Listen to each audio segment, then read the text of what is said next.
Hello. Welcome to my channel Touching Stories. You're about to hear an amazing story about love and unexpected decisions. Enjoy watching.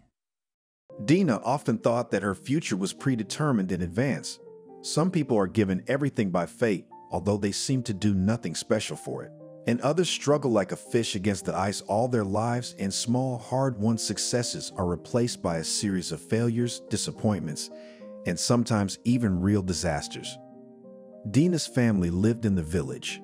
Her mother, a young graduate of the village school, on the night of graduation was abused by drunken scumbags, her former classmates.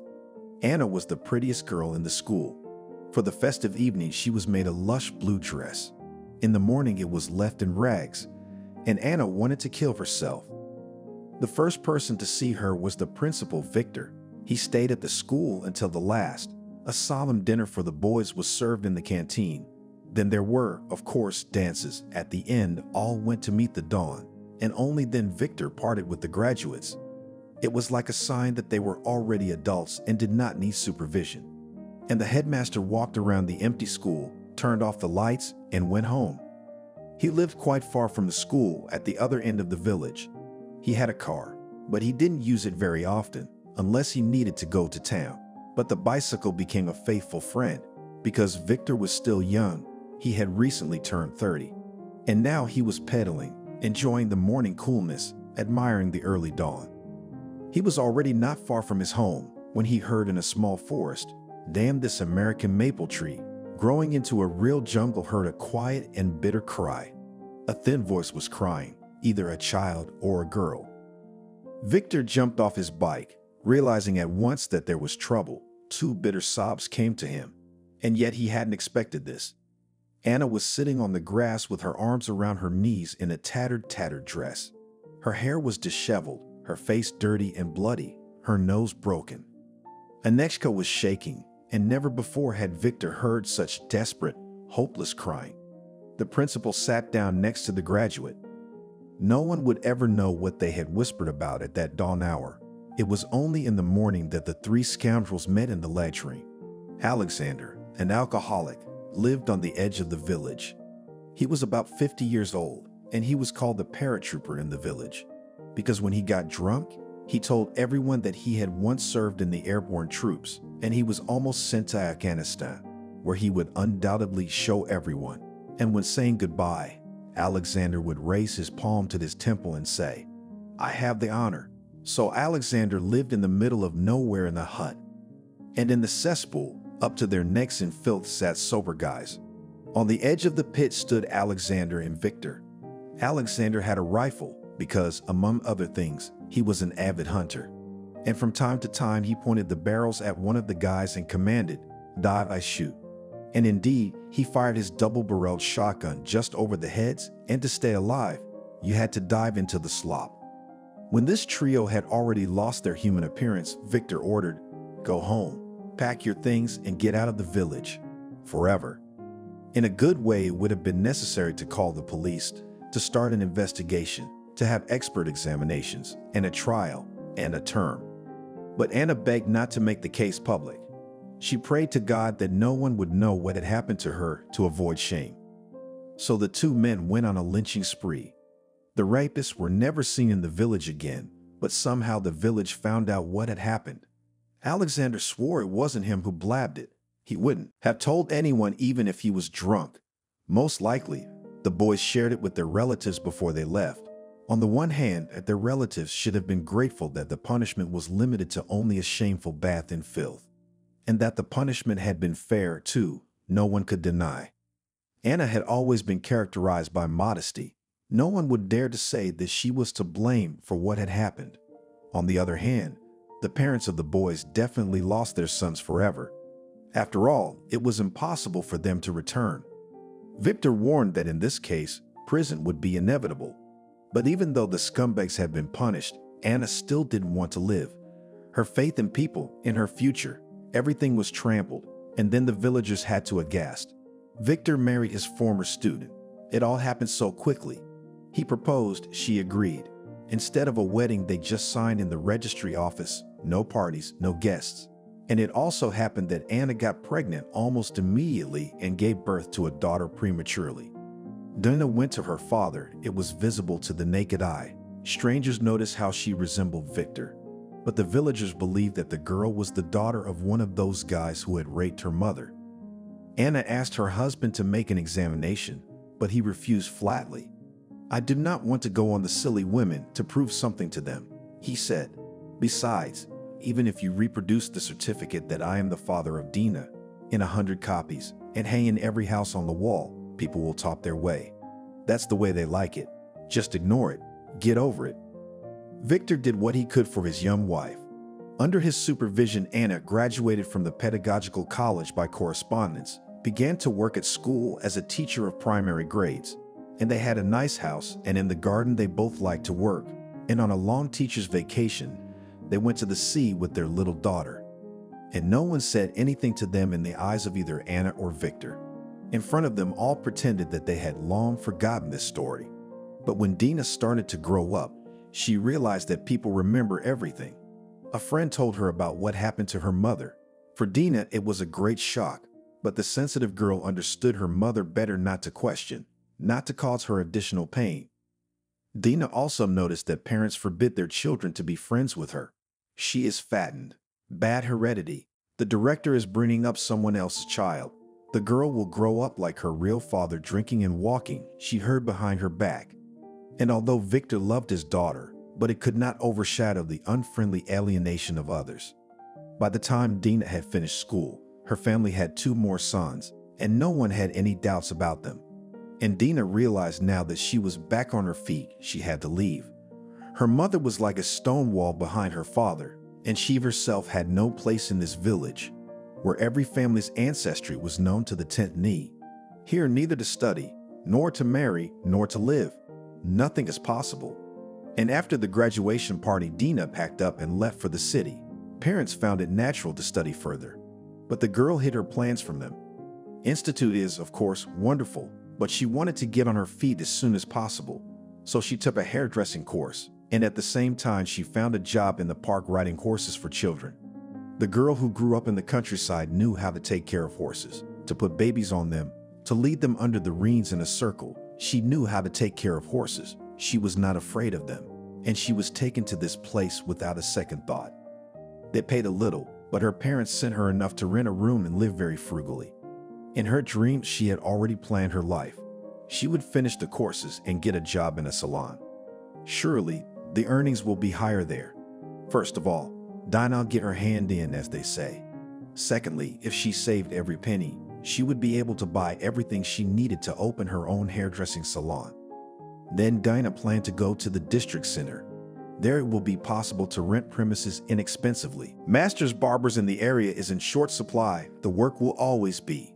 And parents are nearby. You can visit them always when you miss them. Dina did not think about marriage yet. It seemed to her that she still had everything ahead of her, and it was necessary to get on her feet first. The girls she knew were having affairs, living with one boy or another, but they rarely invited her to weddings. Unless one of her friends realized that she was pregnant, and then the young people applied. The rest of us wanted to be young enough to do this and that. Travel the world, build a career, fall in love more than once, and just to not bury themselves in a maelstrom of domestic responsibilities. But as they say, man assumes and God disposes. In the park, on the same site with Dina, John began to work, and the girl herself did not notice how they became friends, and then closer relations. Apparently, Dina very much lacked mental warmth. Having left her family so early, she felt lonely in a foreign city. Next to John, everything became different. The young man had his own apartment, let only one and not in a prestigious neighborhood, but it was still a home. And John gladly shared it with Dina. He also offered the girl to sign. Now the two of them would come to the park in the early morning and work on the horses. John was a veterinary paramedic, and Dina learned a lot from him. The summer flashed by unnoticed. At the end of August, the young people registered their marriage. Dina thought about inviting her parents to the wedding, even if it was a modest one, but John talked her out of it. They decided to set the table at home and invite their closest friends. That nowhere to hurry, that no one made them remarks. However, it was not possible to avoid it. John's friends smoked at midnight and talked loudly in the stairwell, so that the neighbor flew out to scandalize. But in general, the evening was successful, and most importantly, they managed to save a lot of money. John persuaded Dina to quit her job and finish her courses in peace. All the same, it would soon be fall. There would be fewer visitors in the park, and he could manage alone. Dina hesitated to earn money, at least some independence, and so she would be completely dependent on her husband. But fate decided for her. Dina realized she was pregnant. From her friends, she knew that in many cases you can work until the maternity leave. But this was not her option. First of all, she could not get any maternity pay at such a job. Secondly, she began to feel nauseous from the smell of the stables, dizzy, and her eyes darkened. For a short period of time, Dina was admitted to the hospital and was discharged with a recommendation to treat herself as a fragile crystal vase. More rest, no heavy loads. Walks in the fresh air, fruits and vegetables in the diet. With the onset of fall, John also began to bring in less money than in the summer. He began to look for part-time work, went to calls, treated animals at home if the cases were uncomplicated.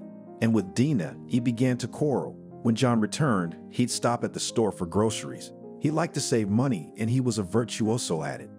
Dina knew that with such a husband you will not stay hungry. He will make soup from an axe. She used to like it, but now she often realized that she could not bring herself to eat this or that dish. Pea soup and oatmeal and bouillon cube fritters disgusted her. John, on the other hand, was angry that his wife had turned into a sissy and could not be pleased. One day, Dina asked for chocolate ice cream. That day, she was feeling particularly unwell, lying on the sofa, trying to move as little as possible. She wanted to eat, but she felt the only thing her body could take was popsicles. John, on the other hand, had brought her the cheapest dairy ice cream in a waffle cup. Dina cried out in frustration, and her husband freaked out. "I'm sick of you," he shouted, throwing a plate with the ill-fated ice cream at his wife. "You lie like a cow all day long, doing nothing, and you owe everyone." We know how resentful and unstable women are when they are expecting a child. Dina sobbed and couldn't stop. The hour was late and the room was alone. John had nowhere to go, and he couldn't hear the crying any longer. He rushed over to Dina and started banging her head against the table, repeating, "Shut up, shut up, shut up, shut up." She was silent from pain and fear, only hiccuping softly. That time she forgave her husband, but John must have realized that it was okay to raise his wife's hand. And the next time she provoked his irritation, he simply pushed Dina away, so that she flew across the room and hit her thigh painfully against the corner of the table. A huge bruise blossomed on her leg. "What are you doing?" Dina asked bitterly. "You can't hit me now." "Oh, come on." John's voice sounded contemptuous. "Who's hitting you? You'll drive anyone crazy." The next time he raised his hand at her, Dina tried to fight back, and such quarrels, ending in violence, began to happen between them more and more often. Dina tried to go to her friends, complain to them. They consoled her, advising her to leave John, to leave without looking back. "Where would I go?" Dina asked. "I don't have a place to live. Go back to my parents? Without a husband, pregnant. You can't imagine what kind of life awaits me there. Everyone will point fingers. It's the 21st century in the city, and such cases are normal. And there I'll just lock myself up and stay at home." There was no one among her friends who could take Dina in. One had her own family, the second lived with her parents, the third rented an apartment. "I'll be patient," Dina sighed. "Maybe when the baby is born, everything will change." But Dina's baby was not destined to be born. The pregnancy was terminated prematurely. It wasn't John's fault directly. Dina was home alone when she got sick. Then the ambulance, the hospital, and the loss of the baby. The doctors were comforting. "You're still so young, 18 years old. Take a year off, then you'll get pregnant, give birth, and everything will be fine." John did not come to pick up his wife from the hospital. He was working that day. And when he came home, Dina realized that there was no compassion on his part. He didn't see anything special in what had happened. It was probably for the best, he thought. "And we do not need a child now," he summarized. "The apartment is small. There is no extra penny. When you get a specialty, go to work, then we'll see. In her heart, Dina hoped that her husband had learned a lesson from what had happened. All this could not fail to impress him. And if next time he raised his hand on her, everything could end even more tragically. But as it turned out, the husband hadn't made any conclusions. And if Dina annoyed him in any way, he'd get itchy fists. And this was a time when a young woman needed to come to her senses in every sense. The medics would speculate about hormones, the psychiatrists would hint at depression. And the first big fight had tragic consequences. It was Friday night. John in his dreams imagined a set table, some kind of appetizer, and most importantly, plenty of beer. And after that, having come to a relaxed state, it would be possible to watch a good action movie and then look and fall asleep to it. In the morning, he told his wife that he would organize a feast in the evening. The weather was very bad, dreary rain and cold and rain. We should do something to make ourselves happy. But when he got home, the refrigerator was empty. As they say in a popular TV show, it was empty of mayonnaise and iron bars. "Why haven't you gone to the store yet?" He was furious with his wife. "I did," Dinah tried to explain, "only not to the store. I paid the rent. And then I had a headache today, so I went to the drugstore and got some medicine. The pennies don't work for me. I took the cheapest one that was effective. But there's still no money left. There's a packet of pasta. I didn't cook it for you. It's 15 minutes and I'll serve it hot. There'll be macaroni and cheese with melted cheese. Like in Italy." Like in Italy, you say? I'm supposed to eat my rent receipts with cheese on them and take your pills for dessert. Go borrow money from whoever you want, and you can pay it back with whatever you want. It's not my fault that you earn so little. Dinah tried to snap at me. So lift your sirloin from the couch and go to work. John finally got furious. You're nobody here, and you're not a good hostess, and you can't take care of yourself, and you couldn't even be a mother. Dinah burst into tears, and John grabbed her hair so hard he almost scalped her. Stop whining. I can't listen to you howl anymore. You howl and howl all day long. What the hell do I need you for? Dinah ran out into the entryway and sat in a corner under the stairs until late at night. It was dark and cold, but no one could see her, and she could cry until she was exhausted. It was good that the door of the house was unlocked. The young woman crept in when John was asleep. But that dark, bitter evening changed something in Dina. The next day, she went to her parents' house. They greeted her kindly, but she noticed that the family had already adjusted to life without her. The younger brothers were studying. Her mother and father had their own affairs and worries. They told Dina about them, but they were their own affairs and concerns, not hers. What they knew about their daughter was that she had married and moved in with her husband. Dina did not go into details, so as not to upset the people closest to her, and she hid everything about her health too. She saw that her father and mother were doing well, and her mother said that Dina's brother had already started dating a girl. He would bring her home. A new family would be formed, and there would be grandchildren. Dina nodded, realizing that she should be happy, but her heart was bitterly bitter. It was as if she was all alone in the world. This time, she especially tenderly said goodbye to her relatives, hugged each of them and told them that she loved them. And she added to herself, "I'm sorry if it was my fault." When she got home, she waited until John went to work, gathered all the pills she had in the house, poured them into the guest room, and drank them with milk from the bottle. Dinah purposely didn't lock the door from the inside so no one would have to break it down. That's what saved her. 2 women knocked. They needed to read the meter. The door was ajar. The women entered, calling the owners, and saw Dina lying on the floor. The ambulance took the young woman to the hospital, but for several more days, doctors could not give a guarantee of a favorable outcome.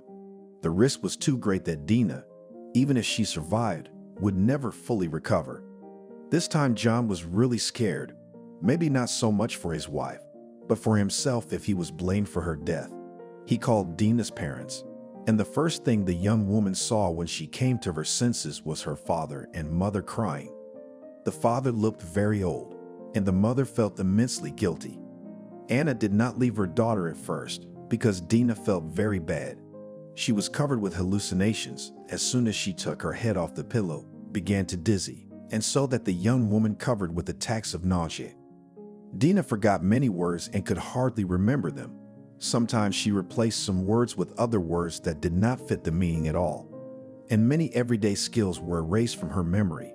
Her mother had to teach her how to eat with a spoon, how to dress herself.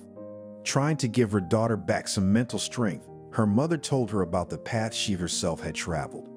"I didn't want to live either," she said, "after what those scumbags did to me.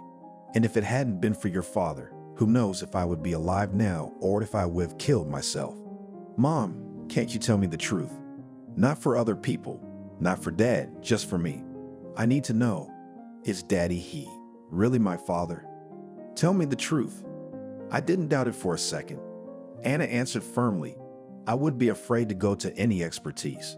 Look in the mirror, you have the same eyes and pride. Neither you nor he can't stand to be pitied. You used to bump little, I reach out to stroke, soothe, blow on the sore spot, and you quickly crawl away somewhere under the table, say, 'Do not touch me.' That's the only way you calm down if you were left alone. Dad's the same way." And Victor asked his daughter, "Tell me, is John to blame for what happened? Did you do it because of him? Just give me a hint and I'll deal with him." "You're gonna put him in the latrine again." Dinah sighed tiredly. "No, I just need to pull myself together and take responsibility for my life." "Maybe you'll come home?" Dad asked hopefully. Dinah could not admit that her parents' house had never become her home. Maybe if, when the tragedy happened to her mother, her father had not decided to stay in the same village, against all odds, but had taken the young mother to a place where no one knew them, everything would have gone differently.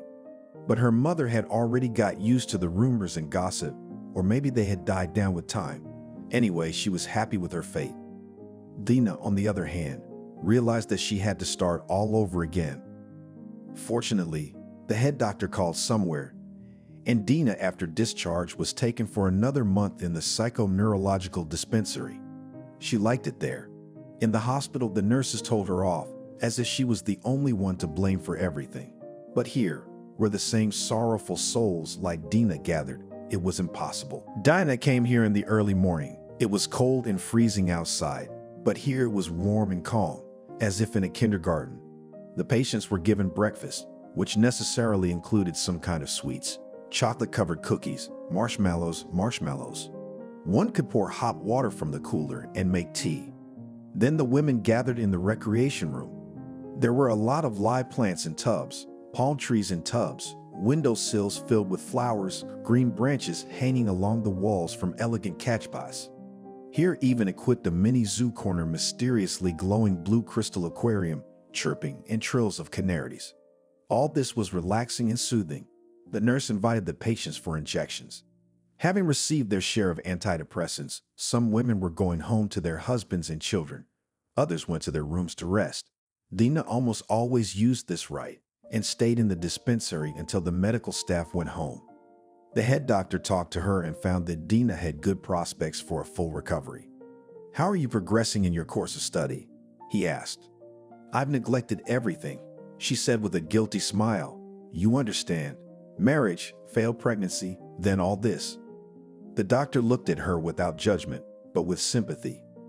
"Yes, there are circumstances in life that force us to abandon our plans. But in your case, it's a temporary measure. You realize you're young and you need to get a profession. Your depression is too closely related to low grades.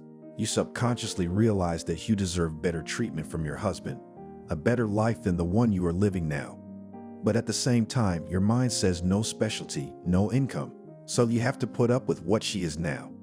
And this contradiction drives you into a maelstrom of longing and hopelessness." "I understand," Dinah said quietly. "Yes, you're right. I'll try to finish my studies. I'll recover." "Good." The doctor was smiling now. "In 3 weeks, your treatment will be over. Try to control yourself. If you feel the same condition as before, be sure to contact a specialist. We can help you. But don't experiment with any more medications. You've already been miraculously pulled from the dead. Tell me, do you regret what you did?" "I regret it," Dinah said, just to say something. In fact, in her heart, she wasn't sure at all. She had to start from scratch again, and she had so little strength. If it ended the way she had planned, she wouldn't have to worry about anything else. "I'll prescribe you some more drugs." The doctor sketched out a prescription. "But take them carefully. The effect is cumulative. Dina came home calm. She cooked a simple dinner and went to bed early. John was on his best behavior. He didn't try to yell at her, didn't try to get handsy, or maybe she saw everything through a haze. After all, she'd been sedated so much. Dina left the dispensary with great regret. Now she was losing this quiet harbor where she used to spend the whole day. She decided to call her parents tomorrow and ask them to lend her some money when she finished the course, started working, and paid it all back. Dina was sure that John would not give her money for her studies. The longer they lived together, the more his greed increased. In his mind, Dina should be busy with housework, must show miracles of economy and not demand a lot. Maybe he subconsciously realized that she found a good place to live, earned more than he did. She would run away from the kind of life he had arranged for her. Dana decided to call home in the evening so her parents would be home, but she didn't have time. Victor reached his daughter himself. "Mom's dead," he said. Dina slowly sank down on the bed. She realized that her father was broken. Usually, no matter what was going on in the family, he held his ground. On the contrary, all his appearance tried to show that nothing terrible had happened, calmed those around him. And if he had a little bit of self-control, he would never have told her such news without preparation. But I guess he didn't have the mental strength left. "What happened?" That's all she asked. "Diabetes," her father sobbed. Dina had never seen him cry before. "Mom had diabetes?" she asked, shocked. "Yes, can you imagine? And she hid it from everyone. Only the nurse at our hospital knew, and my mom. And then she went to a neighbor who was seeing her son off to the army. I don't know what she ate and drank. I was sent to a teacher's conference. I wasn't home for a few days. And my mom, apparently, ran out of medicine, and she, such a fool, did not call an ambulance. The guys came back late, thought she was asleep. And in the morning they looked in. My father cried, no longer hiding. "I'll come," said Dina. "Today it's late. Nothing goes. Tomorrow morning. Come. The funeral's the day after tomorrow. I know the women are busy. They'll do everything. You don't have to worry about anything. But just stay with me, okay? And stay with your mom. I know she loved you more than any of the kids." "I can't be," Dinah said in shock. "I mean, she must have heard from all sides that I wasn't your daughter. But Anna and I knew the truth. She, on the contrary, thought that she ruined your life, that she failed to protect you from gossip, that maybe you were afraid of her. You didn't want to live in the same house. That's why she let you go to town. But she had a hard time with it." "I'll come," Dinah repeated, crying. "Tomorrow on the first flight. Dad, you hang in there." Her native village, though it had a bus connection with the city, but only 3 times a day there was a shuttle bus, and it was packed to the brim. But Dina had no luck at all. The next day, after a short thaw, there was a terrible ice, and the flights were canceled altogether. "Girl, how am I going to get there?" Dina asked the cashier at the bus station. The question was purely rhetorical. It was clear that the cashier could not help her. "I have to go to a funeral," Dina added, hoping for nothing in her heart. The cashier shrugged her shoulders. "Call a cab. Maybe someone will agree to go. I can imagine how many accidents there will be today, and how many people won't be able to get to work. It's the first time I've ever seen ice like this." Dina thought it must be even worse in their village. Here at least the janitors sprinkle sand on the roads. And there, on the village streets and alleys, they probably have a clean skating rink. It was possible to call a cab on a mobile app, but Dina decided to walk down the street to a small square. It was also the bus terminus, and cab drivers always hung out there. She wouldn't have enough money if she took a private cab. She didn't know if he charged double in this weather. What do we do then? Dina's only valuables are a gold wedding ring and a cell phone. To get to her parents' house, she was ready to give both. Immersed in her thoughts, Dina lost for a moment the caution, the collectedness of her body, which is necessary when walking on a slippery path. She fell, instinctively putting out her hand for support, and hissed in pain, hitting herself very hard. She was not immediately able to move her arm. In the classic stories, the girl necessarily twists her leg. Immediately a knight is announced, who in his arms carries her to the bus stop, to the house, to the doctor. Substitute the necessary version. It doesn't say anything about an arm, but Dina's arm was whimpering in a bad way, and she tried to keep it in balance and not to move it. God forbid she should fall on the same right hand again. Where the cab drivers always crowded in, there were only 2 cars this time. When Dina reached them and named the village she needed to get to urgently, one driver refused flatly. "What are you doing, girl? I don't know how to drive people around the city, and you have to go so far away. The roads are like glass there now." The second cab driver named the price exactly as much money as Dina had in her purse. She'd have to borrow money from her father for the return trip. But Dina was still happy to the point of tears, if one can be happy when rushing to her mother's funeral. "Please," she pleaded, "let's try to get there." The guy signaled to get into the car. Dina grasped the handle with her right hand and cried out in pain. "What's wrong with you?" She fell unluckily, she grimaced, trying to hide the pain. Dina was getting comfortable on the seat when the cab driver turned around and asked, "Did you break your arm?" "No, I guess not," she answered uncertainly. "I wouldn't be able to move my fingers." "That's not necessary." "Which one? The right one?" Dina held out her hand, and he quickly and skillfully probed it, almost painlessly. "Let's go to the trauma center to get an x-ray," he said firmly. "No," Dina almost shrieked. She didn't have the money to make another detour to the hospital, and there would probably be a waiting list. All she needed now was to get to her mother and father. "You're not a doctor," she said. "How would you know?" "In general, I work in the Ministry of Emergency Situations," admitted the cab driver. "I also know how to render first aid, and I really don't like your hand." Dina was so exhausted, so worried, that she told this stranger everything. That she was in a hurry to go to her mother's funeral and that the most important thing for her was to get there, and that there was nothing to do in the village with a plastered hand. She would have to help there. I would put on a tight bandage and do some light work. She was so worried that she didn't notice where they were going, and when she saw that the car was entering the medical center, she caught up. "I don't have any extra money, I told you." She sounded desperate. "I'm asking you for money?" The cab driver didn't even turn around. "Do you have your passport with you?" "Of course. They might ask you for it." He drove her not to the traumatology, but to the largest surgical building where, as he said, he had his own people. And indeed, he soon came back for her and led her through the corridors to the x-ray room, where an old lab technician quickly took pictures.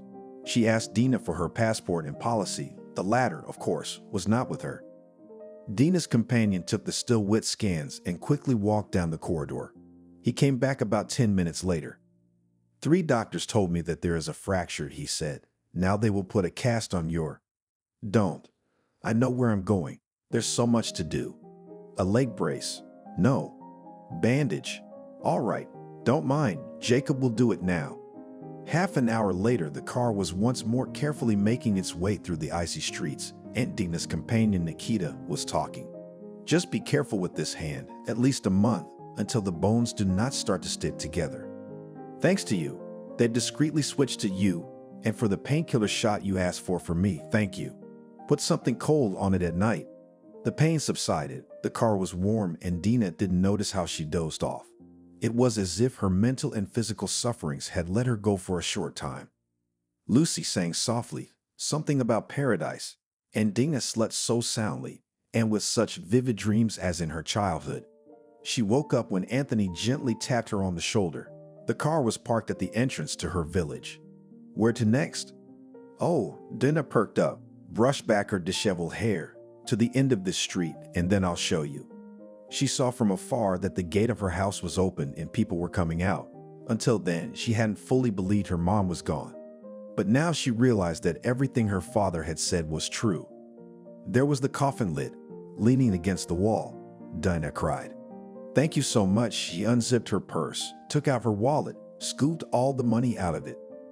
"Fuck you," Anthony said. "I mean, that's not what I wanted. You hang in there. I'll give you my phone number. Call me. Tell me when to pick you up." "Thank you," Dina said with one lip. Carefully got out of the car and staggered towards the house. She had never cried as much as she had in those moments when she had clung to her father. And he too had cried with her. He had never thought that Anna, whom he had treated all his life not only as his wife, but also as his child, would be the first to leave, and he, an old man, would be left to live. Dina only hastily hugged her brothers, noting with an edge of consciousness how they had grown up. The house was bustling. There were no ritual agencies here, and as in former years, they prepared to see off the deceased from home and set the tables for the wake in the school canteen. The whole village wanted to say goodbye to their teacher. There was simply not enough room at home. At night, Victor and Dina did not sleep. They sat in the big room. Anna's face was as calm as if she were asleep, and it was as if she was present. She knew that your life was hard, Victor said, that you were taking care of her, that you didn't tell her everything, but she felt everything, and she took it very personally. Daddy, you're not saying she got worse, that her illness worsened because of me. No, my daughter. She was just hiding it from all of us. I guess it runs in the family, the good things to share and the bad things to suffer alone. It's not right. The people closest to her would have helped her. Dina's arm ached terribly, but she was crying because of another pain. Will you come back to us? Victor asked. I don't know, Dina answered faintly. Mom would be happy if you lived in this house again. Dimka is going to get married too. Dimka? No matter how tired Dina was, she still couldn't help being surprised. She still considered the eldest of her brothers a child. What can you take from that brat? Who? Natalie, remember? Dina was speechless. Natalie's mother was the most scandalous woman in the village, and she had many children. How many nerves did she put on the nerves of teachers who were supposedly prejudiced against her children? And Natalie was a troublemaker whom no one wanted to be friends with. She threatened to complain to her mother if she did something wrong. And then Angelica came to school and organized another showdown, bringing the children and even the teachers to tears. One of the young teachers who had the honor of teaching Natalie quit her job. Angelica called her every night and pissed her off. Good thing it was only figuratively. It could have been literally. Was he crazy? Dina asked, referring to her brother. I'm telling you, he's an asshole, and Natalie's pregnant. It was a judgment. Don't get married around here. Stone Sr. will burn the house down and dance on the ashes. They've been saying for years that she was out of her mind. Did Mom know about this? Of course she knew, Victor sighed. She said she'd let the young people live with us. I couldn't go to that quarrelsome woman. Only before dawn, when there was no strength to speak and cry, Dinah fell asleep on the sofa. Even if she managed to get a couple of hours of sleep, it gave her strength to endure the next day. At the funeral and wake, almost all the women cried. Anna was loved here, but Dina's memory was haunted by something someone had said. Poor Katie, her life had been a mess from the start. That her youth had been ruined by those bastards, that God had given her a short life, and no grandchildren. Dina realized that people haven't forgotten anything, and her mother's story would be passed down from generation to generation, and people would talk about her. Oh, that Dina, who knows who was born of the trio that mocked Katie. Dina went to her home, not knowing how long she'd stay. But the day after the funeral, she noticed that Natalie had practically moved in. Where would she live now? One room was occupied by the young couple, the other by her father and younger brother Steve. Dina was left with the largest pass-through room where she would always be in plain sight. Natasha didn't hide her pregnancy. Every now and then she emphasized that she could eat this and that she couldn't. It seemed to Dina that wherever she went, she ran into Natalie. Will you stay until 9 days? Natalia asked Dina. Maybe longer. I thought you got married. Did you? Or are you just living with someone? Dina was used to such unceremonious questions. She didn't feel well. Her arm was always in sharp pain. She wanted to sleep. Her appetite was gone. To top it all off, after watching Natalie and comparing some facts, Dina bought a test at a drugstore that had recently opened in the village. She realized that she was expecting a baby too. Everyone in the house was already asleep, and she sat on the sofa, not moving, looking at one point, as if she was thinking about something. And then she went and erased Anthony's number from her phone. Who is he? A casual acquaintance. Thank him so much for all the good he's done her, but she can't owe him much. Dina can't pay him back. When 9 days had passed, had dinner, trying not to wrinkle her nose at the smell of herring, Dina said, I'm leaving tomorrow. She'd heard Natalie sigh with relief. Was her father genuinely upset? Why don't you want to stay? Dinah had to remind herself to pull herself together. I have my own family, Dad, she said softly. I can't leave it. John's waiting, worried. though in her heart she trembled, not knowing what would greet her at home. It wouldn't take much for her husband to beat her to a pulp again. I think I'll tell you what. We should contact his parents. Maybe they'll do something about the son, or she could stay with them until the baby's born. She had an address for her father-in-law and mother-in-law somewhere. I remember they were very sorry that Dina lost the baby that time. Let them help keep it alive, and maybe even raise it. At dawn, when Dina was getting ready, trying not to wake anyone, the first bus left at 6 o'clock. Her father went into the kitchen and handed her a bank card. "What's this?" Dina asked in surprise. "Mother's been saving for you. It's kind of like her inheritance.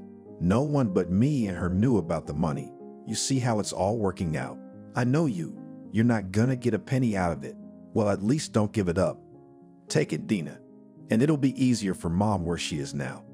It didn't take much for Dina to start crying like a little girl again. "Come on, I'll walk you out."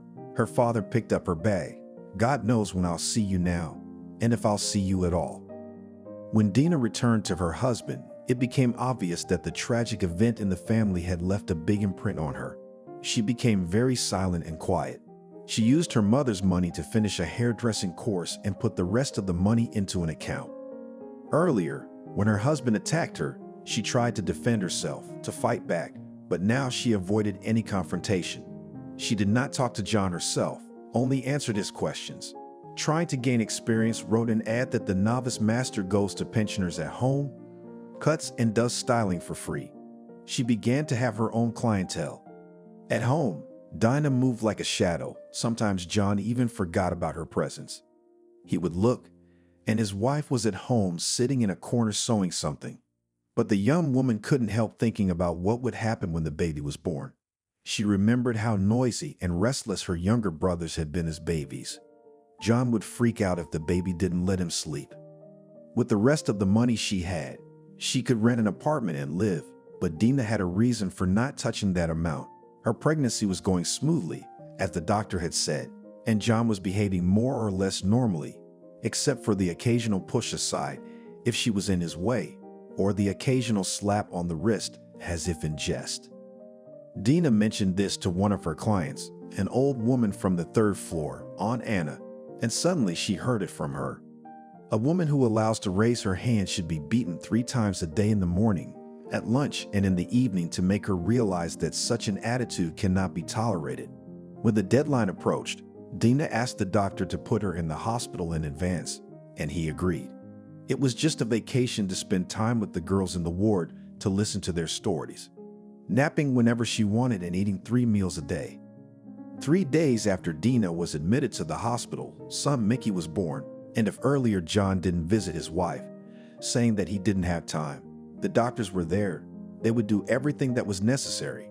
But now, after the birth of the heir, he began to come, and even brought Dinah transfers bought in the store expensive ham juices. At his stinginess, it was a clear indicator of good attitude. Now at night, Dina wondered what made her husband the way he was. Maybe his parents saved every penny and beat their son for no reason at all. And often she thought of Anthony, who in her mind could never be cruel. Lucky for the girl who's gonna be his wife. When Dina was discharged, she saw that her husband had prepared nothing for the baby. Before the birth, she had not spoken to him on the subject for fear of another scandal. But now she dared to ask the question. What about the crib, the stroller, the bathtub?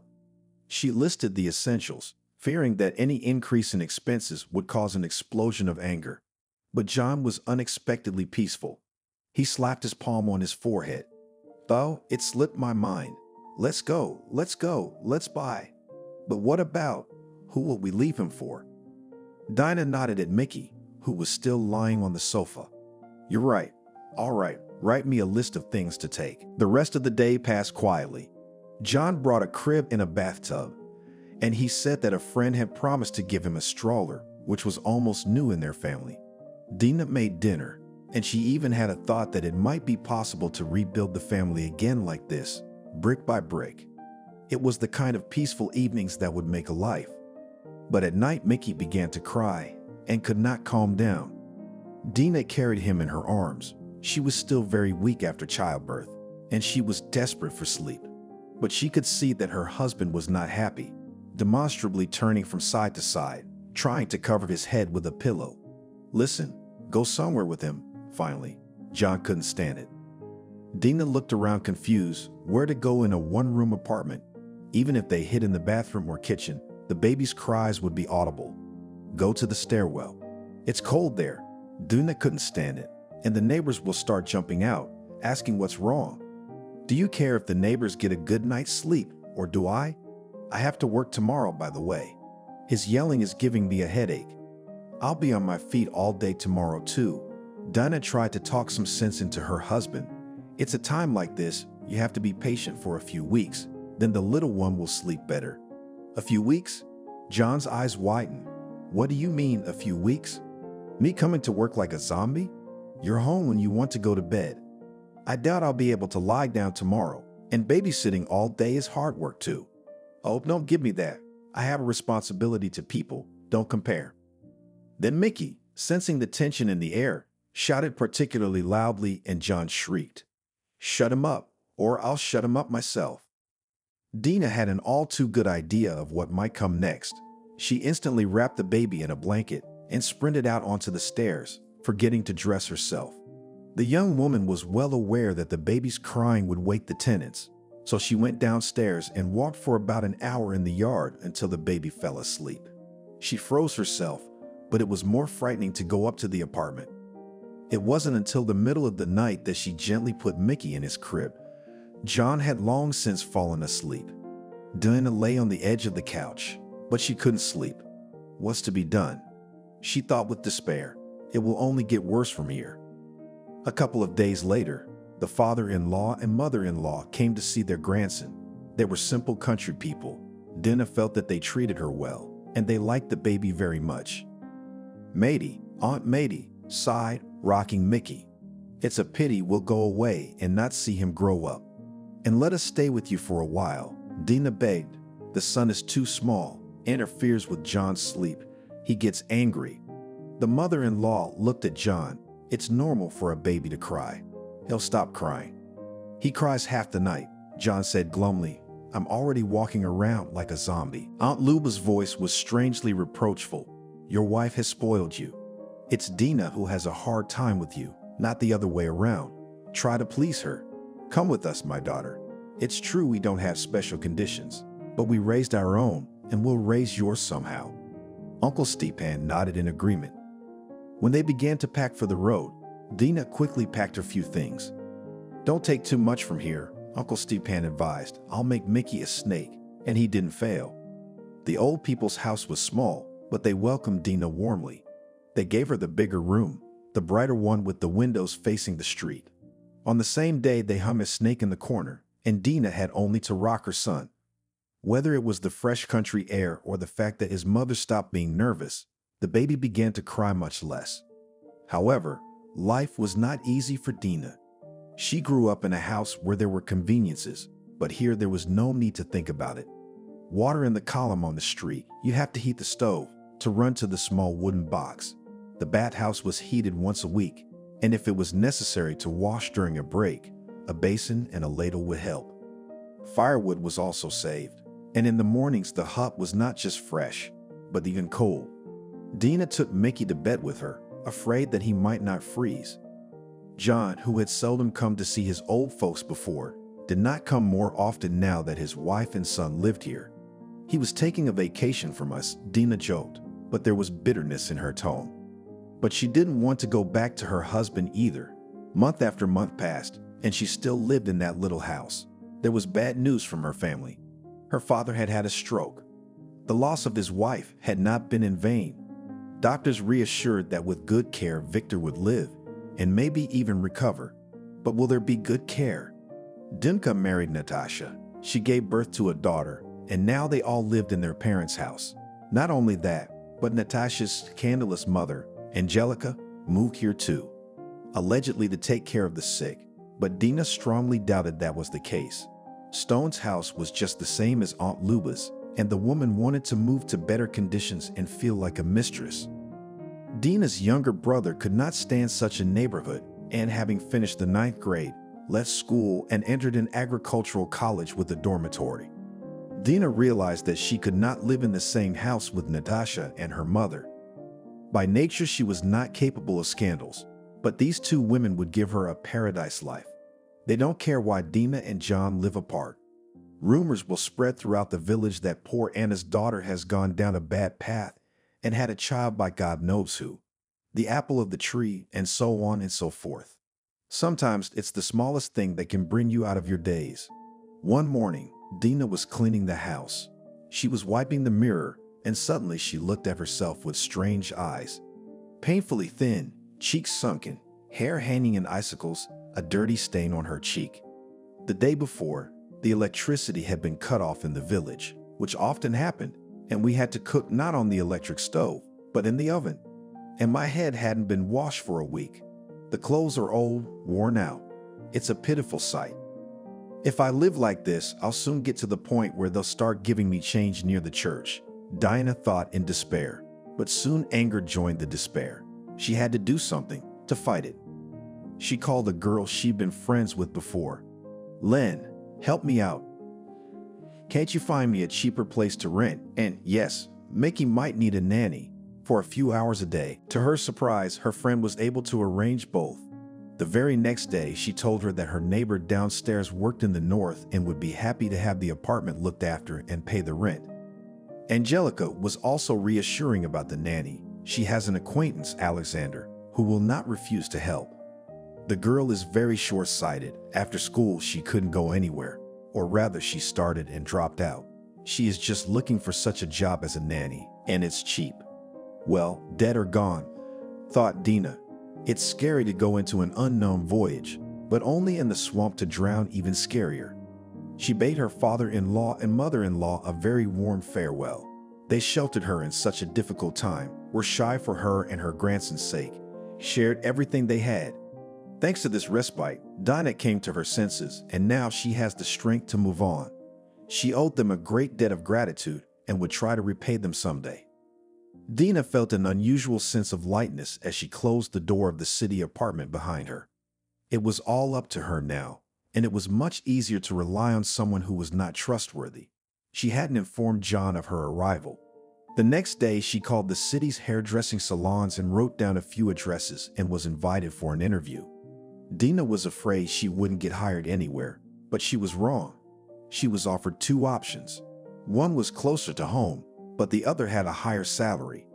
After talking to Alexander and making sure that she could trust her, Dina chose the higher salary. Yes, it wasn't easy for her, but compared to her previous situation, it all seemed like nothing. Dina tried to show herself as responsible as possible at work, and the landlady was pleased with her. From work, Dina ran home to take over the duty from Alexander. But the girl often stayed with her late. They had dinner together and chatted about life. So Dina had a new friend. Alexander, and indeed was shallow, but as for housework, everything she had argued, and Dina was happy to return to a warm, cozy house. Alexander was not lazy to clean up and cook. Mickey sleeps a lot. She waved her off when Dina began to thank her. What else should I do? Not to read books. The landlady had a good library, but Alexander could not think of reading without horror. She would turn on the TV, find a show, and start vacuuming. Dina tried to compensate her assistant's diligence with money, and both were satisfied. Victor was slowly recovering from his stroke and getting back on his feet. Unfriendly to everyone and scandalous Angelica became attached to him and took care of him, though roughly but diligently. When Dina called her brother, he reported that her father was doing well. Dina did not think about such a concept as a personal life. Enough. She'd had more than enough of her marriage. John learned from his parents that Dina and her son moved to the city, but where the old people could not say. Dina hadn't left them an address. She proceeded from the fact that the house is someone else's, and she has no right to invite anyone here. But John didn't make much of an effort to find them. It was as if he thought they would show up on their own. Dina, in turn, decided that if her husband asked for a divorce, she would give it at the same second. Let another woman suffer with him if she wanted. In a year, Dina had so much experience in the hairdresser's shop, so much ability and tact in dealing with customers that the landlady did not hesitate to entrust her with the most capricious and wealthy clients. And everyone went away satisfied. And then the young woman withdrew the rest of the money from her book, added to it the money she had saved, and rented a room. Now she was her own boss, and again it was necessary to appreciate every penny, because soon the owner of the apartment would return from her north, which meant that Dina would have to look for a place to live. Merlish is a full-fledged member of the family. Sometimes Angelica, Dina's friend, feels that it is she who is incomplete. She can eat bean soup from the day before yesterday, or just drink tea with bread and butter. Pers will simply not understand a meal without his favorite liver patty. He will look with a look that Angelica calls "eat yourself," and squirming his paws, will move away from the bowl with warm milk or something else that cats are supposed to eat. He will move away and sit down, and irritably begin to lick his shining black fur, showing, not long I will stay so beautiful with such a vile food." If Angelica sleeps just in bed, then Pearly Ash exclusively on the pillow. He pays for this pleasure with his voice. Rinning, with distinct every pee-pee, endless, enjoying himself purring is the best song for falling asleep. Especially if there is a blizzard and wind outside the window, the glass is thickly covered with snow, and the cat sings and sings directly into your ear, and your hand is drawn from the warmth of the blanket to the living warmth of a silky cat's body. For a marvelous purr, Merlishu forgives everything. Capresses food drop on the floor during an unsuccessful jump books and newspapers, curious wandering around the kitchen table, bitten cord from the computer, wilted balsam, whose pot is turned into a cat box. At first, Merlish ran away from the scene of the crime, looking around thievingly. Later, he only squinted indulgently when Angelica picked him up, stroking again. "Well, I'll bear it." But when a stranger appeared in their house, which the cat considered his fiefdom, the wary, frozen posture of Merlish showed Angelica that the cat is worried as never before in his life. She wanted to pick him up habitually, but the cat, like a small black panther, with the distrust of a wild animal, rushed under the sofa and disappeared there for a long time. He reappeared late in the evening, without waiting for the guest to leave, and with the same slithering, clinging to the floor movements began to make his way to his bowl. The bowl was full flatteringly, to the brim with his favorite pâté. But the cat did not give in and, having eaten, again disappeared into the dark corners of the apartment. The guest stayed to live with them. Maybe he was not a bad man, but he thought that the cat should be a cat, and that's it. Eat from a bowl. God forbid to come to the table to ask. And liver is for people, but for an animal, something simpler. Sleep in a chair at best, and will jump where it is not supposed to, and a hard male hand literally sweeps Merlish on the floor. The cat lurks. At first offended, he became more and more wild every day. Already did not come to kitty, kitty, kitty, kitty. Got out at the call from somewhere from under the bathtub, and absolutely refused to sing. Even if the house was one Angelica, and he couldn't see from under the bathtub, or maybe he just wasn't interested in Angelica's behavior. In the evening, she used to lie on the bed with a book.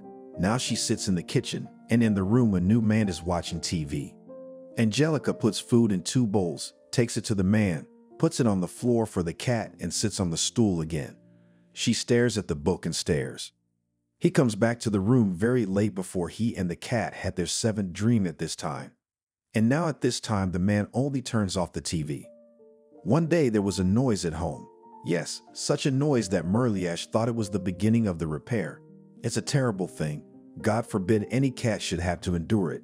He crawled deep under the bathtub, under the wet cold pipe, and waited. And then the house became quiet. Merlish did not believe the silence, and all sat in his shelter, until familiar knees crouched in front of the bathtub and reached his hand into the dark depths. That night he slept in his usual place on his pillow. Only he was restless. When his coat became quite wet, and not at all from washing, he shook himself unhappily, got out and moved to a chair. But the mistress got up and again carried him to her and tucked his face into it. The cat humbled himself and dragged out his eternal "Murderer R."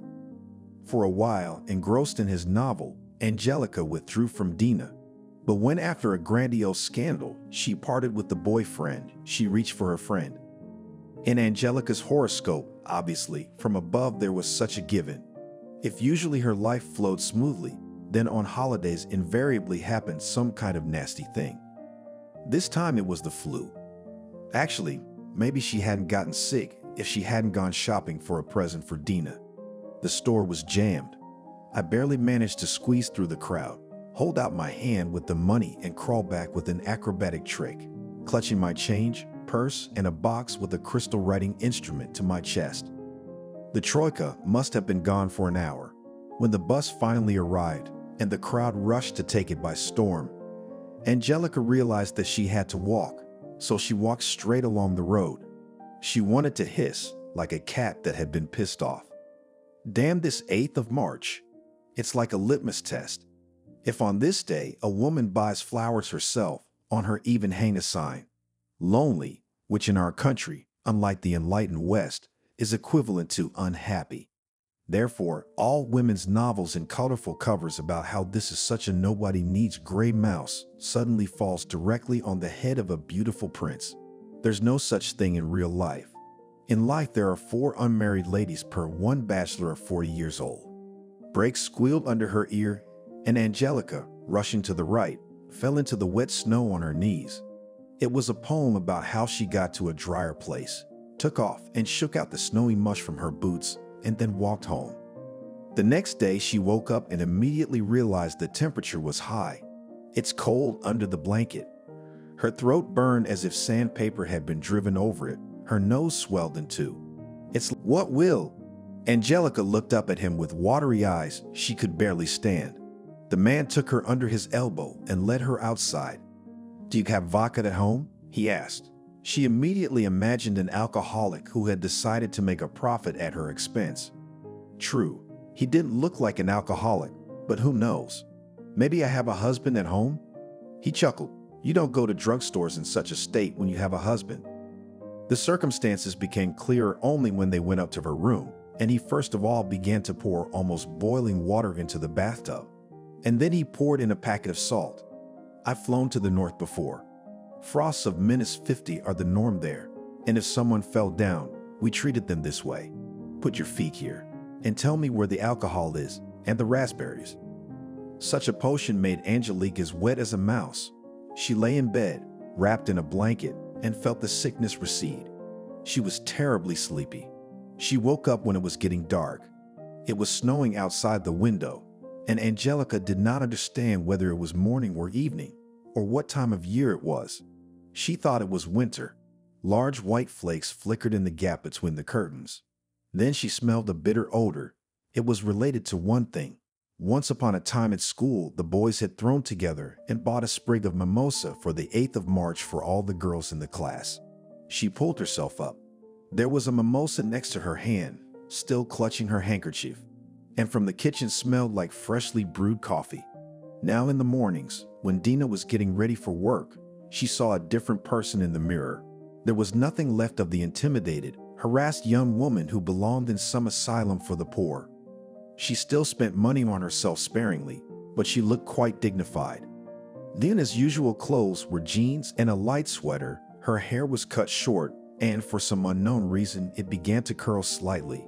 Slim, trim, with a good figure, with light, tasteful makeup, Dina made a good impression. But it was her eyes that changed the most. The look became aloof and rigid. It was clear that such a lady was not so easy to fool, and she would not be able to sit on her neck. Dina sometimes distantly thought that recently she would have behaved quite differently. So the other day she stopped by the convenience store to buy something for dinner. She chose the apple and cinnamon pancakes that Mickey loved. The clerk bagged a dozen and put the pancakes on the scale. Dina reached for the bag, and then the clerk slapped her lightly on the arm. Don't take it off the scale. I haven't counted it yet. The old Dina would have smiled guiltily and babbled. Yes, of course, sorry. The present Dinah gave me a cold look. I understand the words. I don't have to be beaten. Treat your customers better or you'll be kicked out of this place. Then she turned around and left the store. She bought her groceries for dinner elsewhere. She solved the apartment issue in her own way. She took a small loan and bought a room in a former hostel. She really liked this Stalinist building, 2 wings connected by a hexagonal tower. And this tower had rooms, and one of them went to Dina.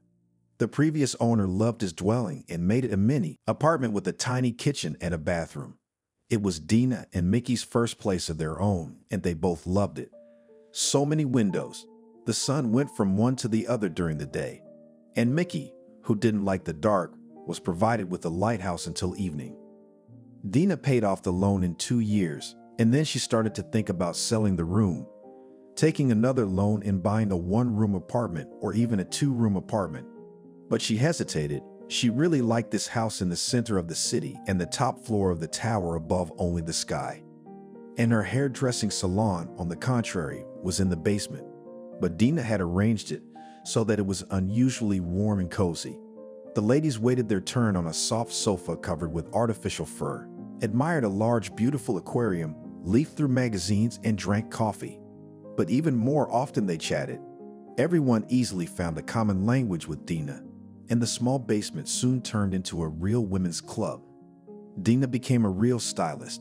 She almost always found something to advise her clients, prompted them, and when they agreed with her, the result was so stunning that the ladies left in admiration. And when Dina was at home, her phone rang every now and then. Someone asked to sign up for a haircut, for styling. In short, the business was gaining momentum. The circle of acquaintances expanded dramatically, but Dina had only 2 real friends at this time. Angelica, who finally successfully married, but always found time to drop by once a week for a coffee. Both young women had gone through a streak of hardship. Both life had hardened them. They could be proud of it, but continued to be a support for each other. The second friend was Alexander, her son's nanny. Dina's example also influenced her, and from the former shy girl, unable to study, she began to turn into a keen person. It turned out that Alexander was very enticing to travel. But since she had neither means nor opportunities to travel to distant lands, she took up local history. She was also going to be eventually hired at the city library, and she was waiting for a place. As for Dina's relatives, things were different here. Her father was recovering little by little, and the family lived amicably. Even Angelica had lost some of her bad temper. Dina's younger brother was finishing his studies and was going to get married. Dina liked his fiancée, and she was calm for her relatives. As for her ex-husband, Dina involuntarily chuckled, remembering the law of boomerangs. They were officially divorced, and John now had to pay alimony, which was a big nuisance for him. He tried to prove in court that he receives the very little, a living wage, where there is still a child to support. But even the judge shamed him, reminding him that to shift all the responsibilities for the maintenance of this son on the shoulders of his wife, unworthy of a man. Then John demanded from Dina that all the alimony, which she will transfer, she did not spend, and put on the book. Otherwise, I know you're gonna blow all that money on crap, and I want all the money to go to Mickey. Dina squinted, looked at her ex-husband for a few moments, and then in a few words outlined to him the route she proposed to take. And for some reason it didn't even occur to John to raise a hand to the young woman, even though he'd done it so easily before. John had not yet found a new mate for himself. Women appeared in his life, but none of them stayed for long, notwithstanding his petty, cruel character. When he broke up with his girlfriend, he would get drunk, and if his drunkenness was particularly cruel, he would go to his parents in the village, where he would come to his senses. Each time it was given to him more and more difficult. He was sinking both outwardly and inwardly, and it was already beginning to be noticed. His parents blamed their son for everything that had happened and repeated that he had ruined his life by breaking up with Dina. In turn, the young woman kept in touch with the old people. She knew that she would never forget the kindness they had shown her at the most difficult moment. Now Dina had no need to hide her address, and once every few months the old people would visit her grandson, bringing with them a purse of village gifts. In return, Dina also tried to do something good for her former father-in-law and mother-in-law. She paid for the water supply to the house and promised to help with the gas supply. It was tacitly agreed that when Mickey grew up a little, he would spend the summer in the village with his grandparents. Not all 3 months, of course. Dina was saving up child support so she could go to the seaside with the child once a year. She still hadn't thought about changing her personal life, up to a certain point. Dina did not have many male clients. Usually all her working hours were distributed among women. Even a dense record was formed. It was impossible to get to her just like that. Still, a couple of times a day men came down to the basement with a question. Can I get a haircut? Dina worked fast, and if she had free time, she did not refuse them. But this handsome young man, smoothing his brown hair, seemed familiar to her. Dina simply invited him to come in and sit in the chair. She knew she had a terrible memory for faces. She might not recognize even a close acquaintance if she saw him wearing a new jacket and hat, for example. Conversely, she might greet a stranger with a friendly hello, mistaking him for someone she knew. How will we cut our hair? Dina asked habitually, taking the scissors. To your taste.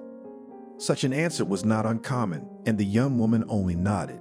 Still, she could not escape the feeling that she knew this man. Their eyes met in the large mirror, and he asked, How is your arm? Is it healed? Anthony, she gasped. I never thought I'd see you again. And he confessed, I tried to find you. I had your passport in my hands. I knew your name and address. Dina experienced an extraordinary feeling of bliss. He was looking for her. But this comrade, Anthony, grinned. When I came, I said that you no longer lived here. I even went to your house in the village, but they wouldn't give me an address there either. I warned everyone, Dina said. I didn't want my ex-husband to find me, but I couldn't have predicted that you would come looking for me. They smiled at each other and couldn't contain their joy. On the stairs leading to the basement, they heard the clatter of heels as another client hurried to Dina. I realize you're busy, but maybe we could meet in the evening. How Dina would like to sit with Nikita somewhere in a cafe, to talk without hurrying. But Alexander had warned her in the morning that she couldn't stay late. I have to let the nanny go today, Dina said. It was as if they were afraid of losing each other again, and Anthony looked up hopefully.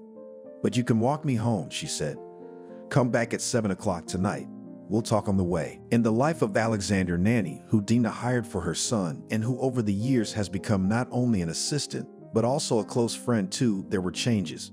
This story happened in the summer, when Alexander with a backpack and dogs went to that deep forest zone, which borders with the reserve. It was 11 o'clock in the evening. The light of day had almost faded, and only somewhere on the edge of the sky was casting a greenish transparency. For the frogs, it was star time. In this small swamp, in the deep forest, who could they fear? They were out in force. No, this trip was an adventure after all.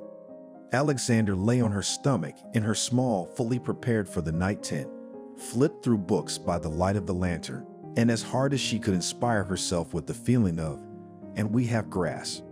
It was very cozy here, as if in a small house. But to think that there, separated only by a cloth, a dense protected forest, and if anything, they wouldn't find her here forever and ever.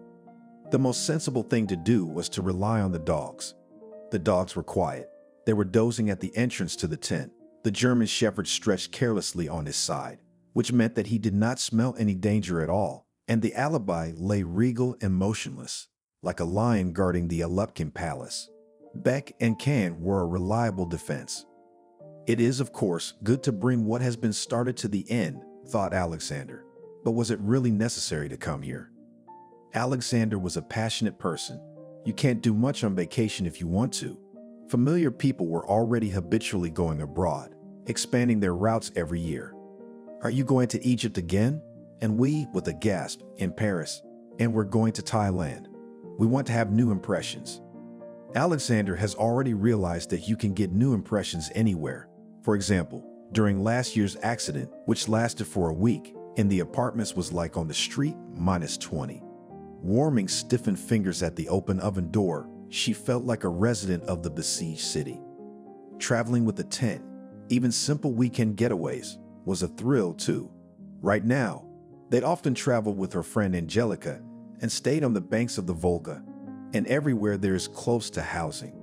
But it turned out that Angelica had a bad cold, the trip was disrupted, and Alexander had been thinking about it for so long that she gave up and decided to go alone.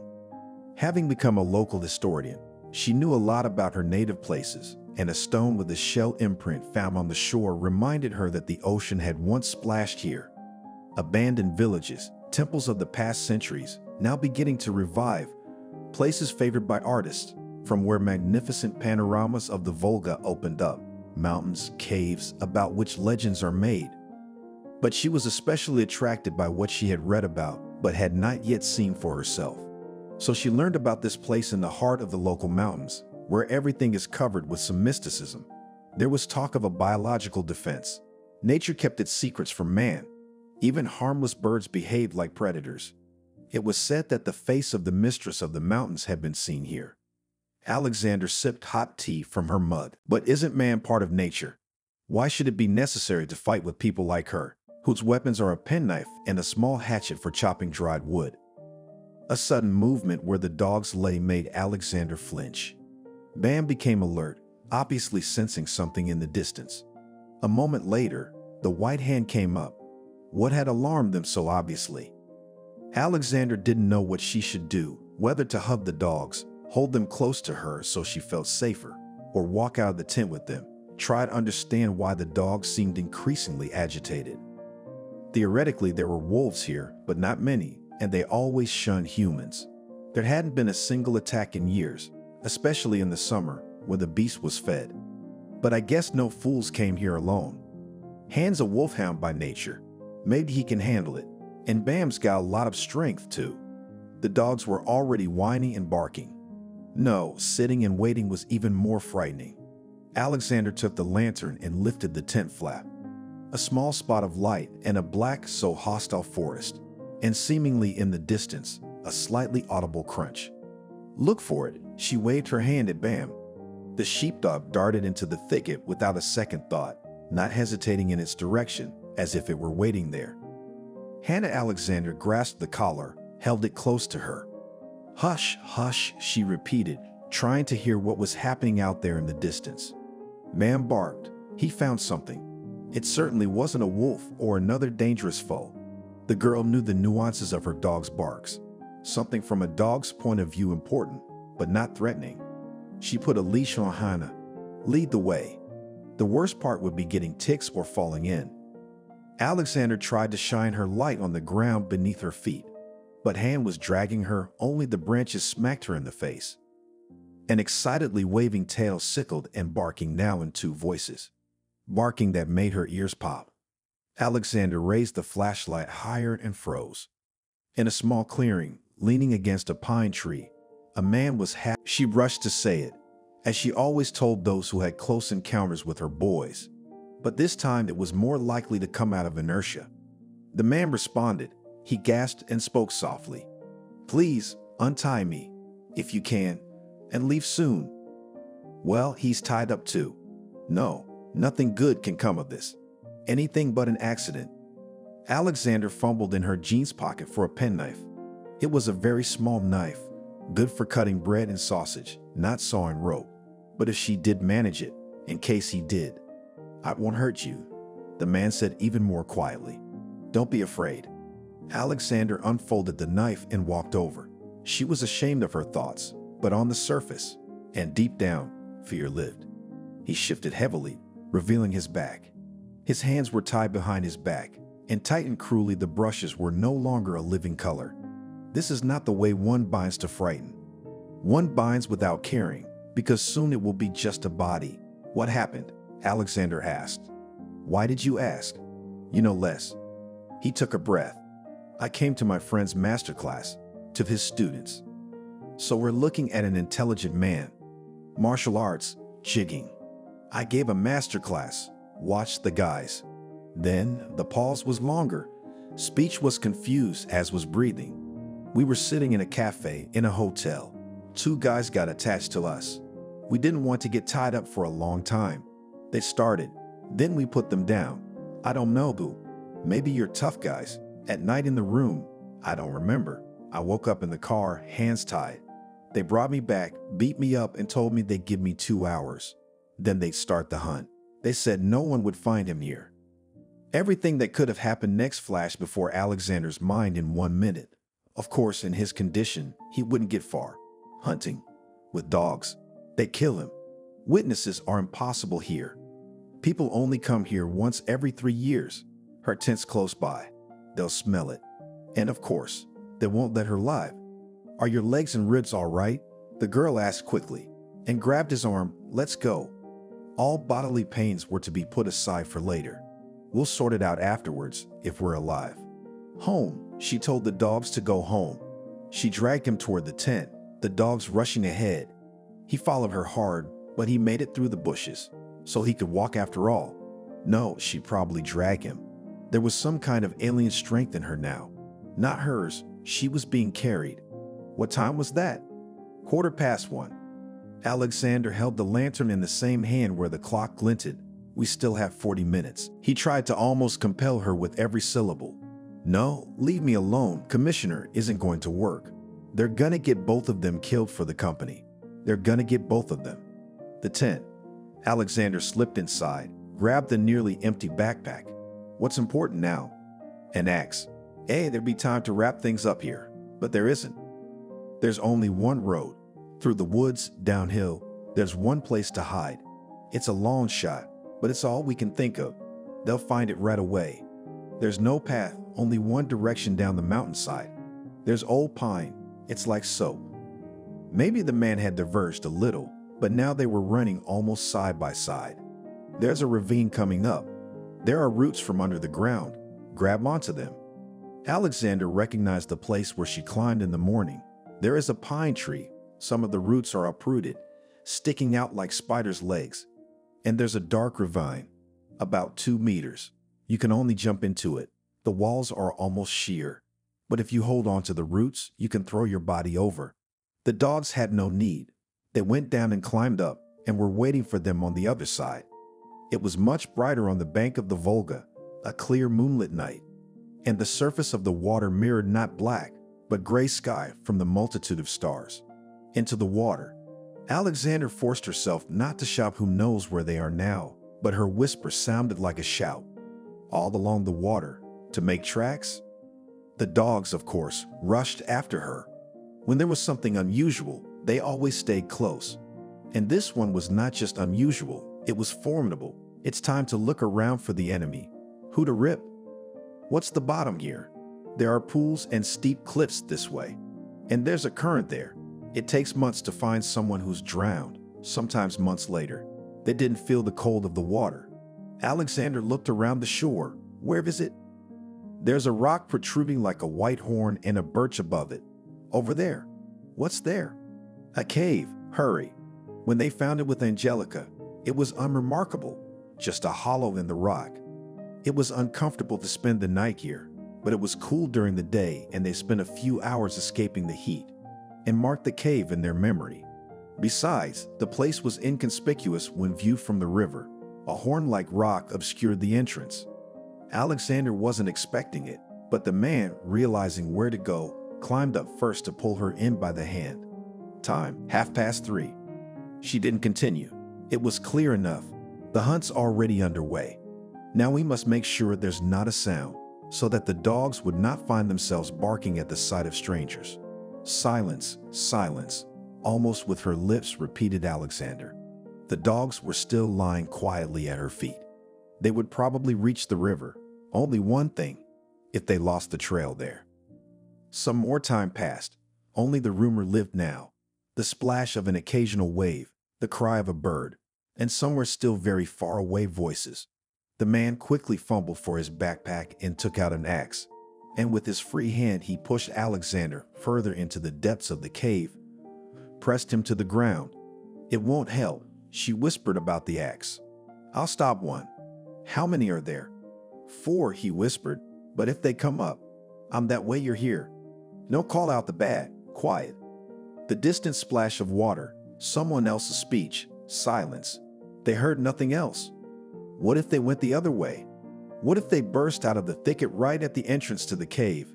The dogs would step in, but what if they had guns? Alexander lay on the rocks with his head in his hands, wishing with all his might that he could not be. It was getting light, he said quietly. The sky was already dark blue. It was a reminder of the need to hold out against the unclean forces until the roosters sang. Soon the first meteor would be coming, the boats. It would hardly be safe to hunt people.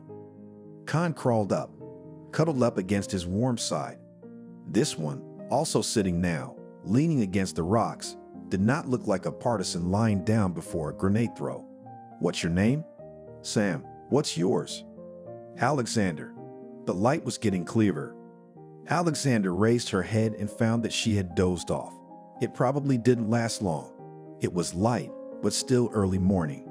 The water was a liquid silver, and the red glare of the rising sun. The dogs flanked her on all sides, warming her and glad to be able to lay on top of her head. This short rest only made her realize how sore her muscles were, how heavy her head felt on her stiff neck. Sam did not seem to have slept at all. He was still sitting against the wall. He didn't care about his appearance, of course, but... "Let me take a look at you," Alexander said. He covered her hand. "Don't be. I'd had worse. But what you've done. Don't get down on your knees. Let's get out of here. The coast is bad, rocky, narrow. And then there's a low place, and there's a forest. I wrote about that forester. He knows me. But the road there is dirt. No car. Cars come there from the national park. Rarely. We have horses. You know how?" She had forgotten all about jigging, but she thought he smiled in the darkness. "I can do it." "Then let's go." They made their way along the riverbank, looking like the most careless tourists who lost their backpacks.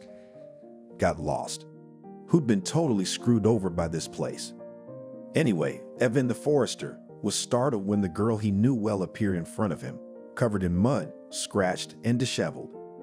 Nevertheless, there was no need to convince him that it was not a drunken delusion and not tales of the Viennese forest.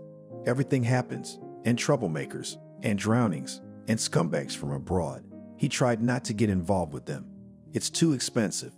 That's how I figure it. You get on horseback to the highway that goes to Moscow. You go home. This is for Sasha, and you catch the trucker. Who the hell knows who's after you? Don't risk the train. I will now saddle. Alexander shook her head. "Evan, just one. I'm afraid of horses.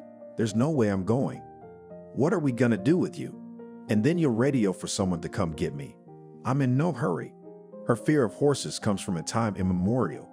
When in the park on Shrovetide, 5-year-old Sashenka horse took down, threw off, not wanting anything bad, just walking measurably. And that feeling of power still gave the girl terror.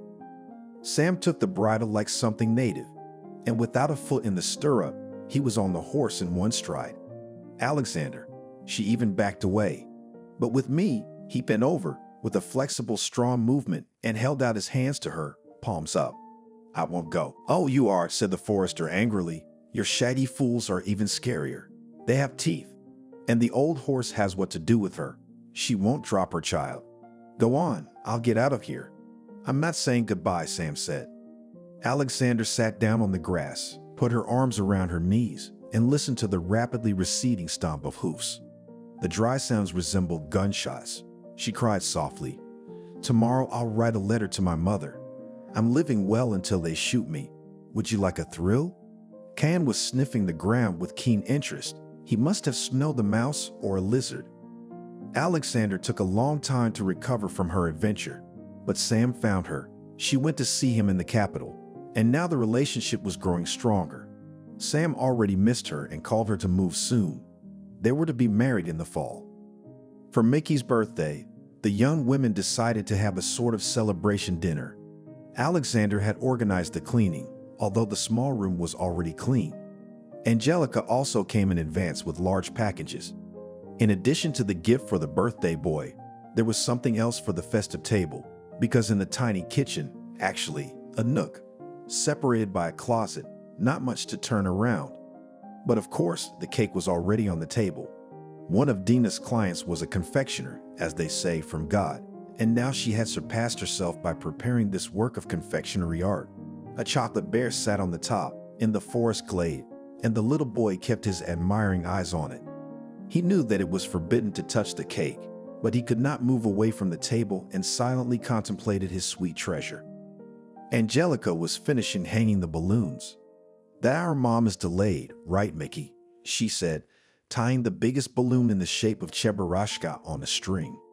"Mom's working," said the boy, not taking his eyes off the cake. "Working, yes. Good thing we don't have any hot meals planned. We'd have to heat everything up. She promised we'd be at the table at 6:30 sharp. But her hair salon is open till the last customer." Alexander was putting sandwiches on a plate. She said worriedly, "I'm afraid they'll dry out. I should probably cover them with foil." Caught some capricious client who makes her curls 20 times to redo, suggested Angelica. Or tells the history of her family up to the 7th, said Alexander. Well, Dinah knows how to put them delicately in their place. Maybe she stopped by the store. She wants to buy Mickey something else. That's the most likely. The last thing I think is that Dina's been held up by some guy. She told me more than once that she was so full of so-called love and family life that she'd never. Well, everyone has their own happiness. Angelica jumped off the couch, fixed the bedspread. You and I have found good men, and she has what? Work? It's good that she loves it so much. Mommy works. Mickey touched her finger to a creamy rose and then put it in his mouth. Be patient a little bit, sweetheart. Now we'll sit at the table. Alexander looked into the boy's eyes. Or are you hungry? Maybe I should feed you. Well, what is it really? Where's Dina? Len, call her. The boy's waiting. But Angelica didn't have time to dial the right number. There were footsteps. Only one person could have come here to the top of the tower. Finally, Alexander hurried to open the door, swung it open, and stepped back in surprise. Dina was not alone. Behind her shoulder stood a tall young man. Dinah stepped to the side to introduce her guest. This is Anthony. The friends eyed to themselves. Of course, they were aware of that dating history, but they had no doubt that this would be just one of those episodes that would forever remain in their memories. How did you find each other? But Dina did not respond to Alexander's exclamation. She picked up in her arms Mickey, who was always shy of strangers and now hid behind her back. And the hero of the evening, please love and applaud. Anthony unknowingly, as if out of thin air, took out a red card and handed it to the birthday boy. A few minutes later, everyone was sitting at the table, and Dina was pouring champagne into glasses. Mickey, who had gone on Anthony's lap, did not take his eyes off the present, even forgot about the cake. And outside the window, the rain was ending, and it looked as if a rainbow was about to burst into the sky and begin to shimmer with different colors.